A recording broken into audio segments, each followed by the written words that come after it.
Okay, Assalamualaikum warahmatullahi wabarakatuh. Let me introduce my name. My name is Reski, and then my partner is Haerul that will be present this material about brain and language.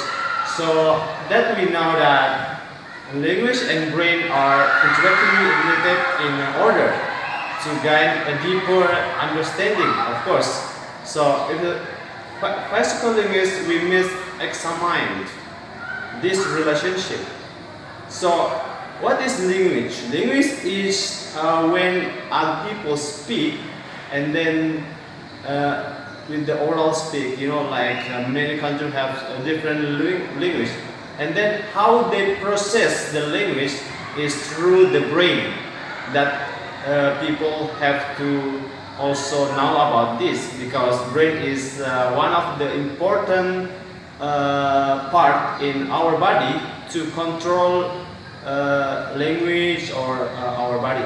So, and language process and the intricate connections, of course, between them. The structural anatomy of the brain will be discussed. Yeah, and then in order to understand the nature of the dynamics of language, we must understand how related to the brain. And then language is a function of the structure of a human brain, and several brain regions have been identified with linguistic capabilities. Okay, so let's start. That you can see here, we have a huge brain here, a human brain. So I'm gonna tell you about. So this is a Broca's area, and then this is Wernicke's area. But I'm going to tell you about the Broca's area because Wernicke's area will present by my partner is Haerul. So Broca's area, I'm going to write down. Broca's area.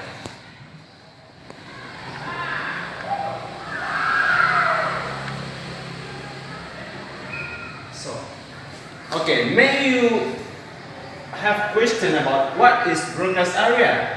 Yeah, Broca's area is a part of our brain. So I'm going to tell you what Broca's area works. So Broca's area is one of two key areas involved in language comprehension and production. So Broca's area is produce language and comprehension, so other people can understand what you say. And then the area located in inferior frontal. So inferior frontal, like over here. So, and also indirectly connected to speech production. So Broca's area is connected to the what I said before, like speech production. That people when people talk, and then of course you have to understand each other when you want to have a conversation with them. So, okay, this brain area was first discovered by Pierre Broca. Pierre Broca is when he noticed specific space impairments in the patients he was treating. So,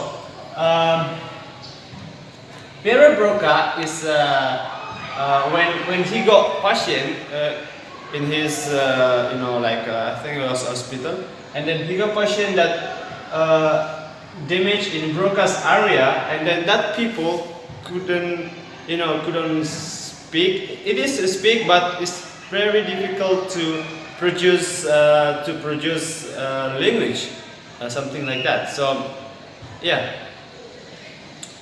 And then this patient had lost the ability to speak. Okay, he lost the ability to speak when damage occurred the specific region of their brain. So if broadcast area get damaged by accident or something, so people who get this accident or this disease is, the the patient is don't have ability to produce language, of course. So the okay, the brain region then become known as broadcast area, and the corresponding language productions. The fact was named, broadcast aphasia. So, what is broadcast aphasia? So, I will write more.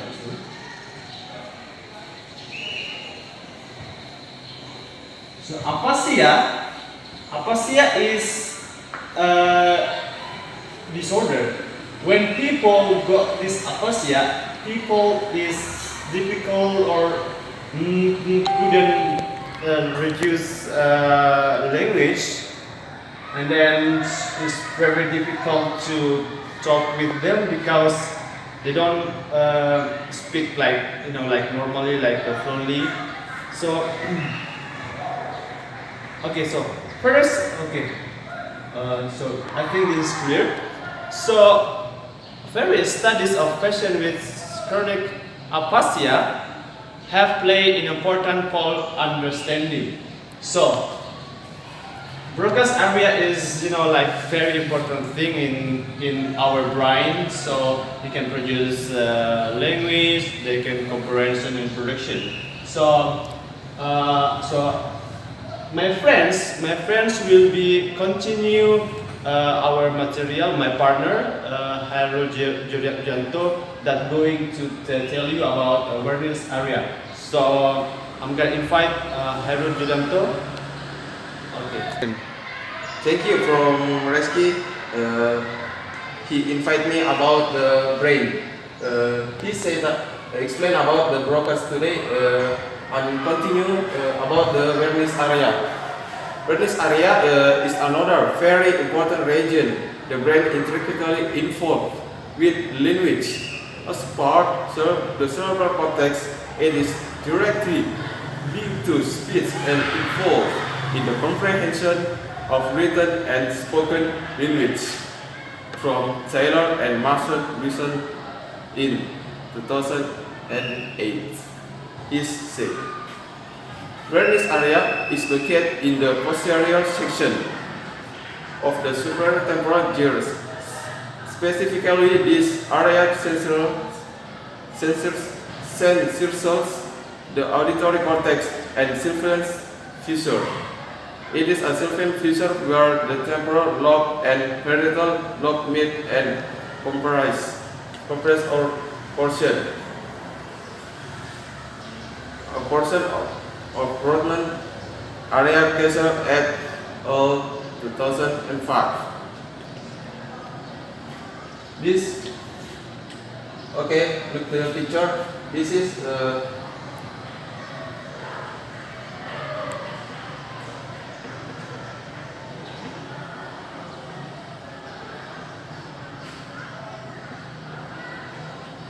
this is awareness area.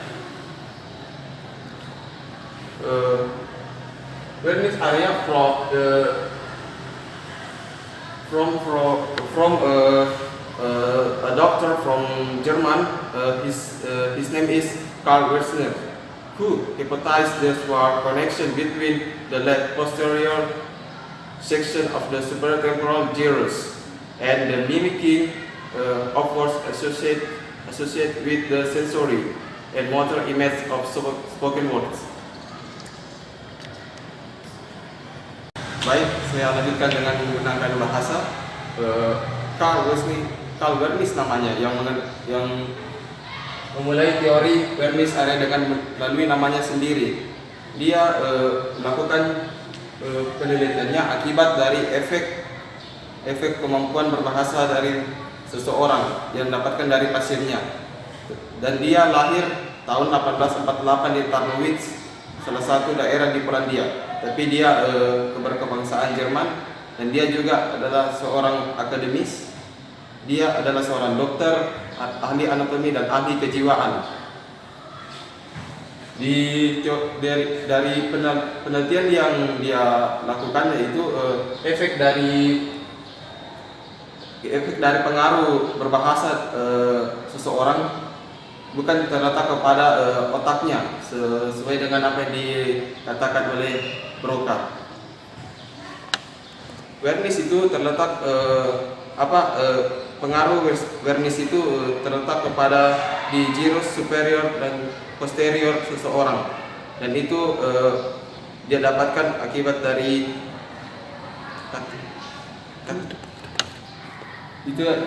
kaki obstruction. Ia mengatakan kerusakan otak itu ternyata terletak kepada temporalis gyrus dan superior. Ia mengatakan di situ akibatnya kemampuan berbahasa seseorang terganggu pada saat di otaknya, itu terletak kepada gyrus, temporalis dan superior. Itulah mengakibatkan orang terkadang tergagap-gagap, ya seperti itu. Jadi yang saya tahu itu awareness area itu menceritakan tentang perbaikan bahasa. Jadi sampai di sini pembahasan kita pada hari ini. Terima kasih dari saudara teman partner saya Reski dan saya sendiri Muhammad Haerul. Assalamualaikum warahmatullahi wabarakatuh.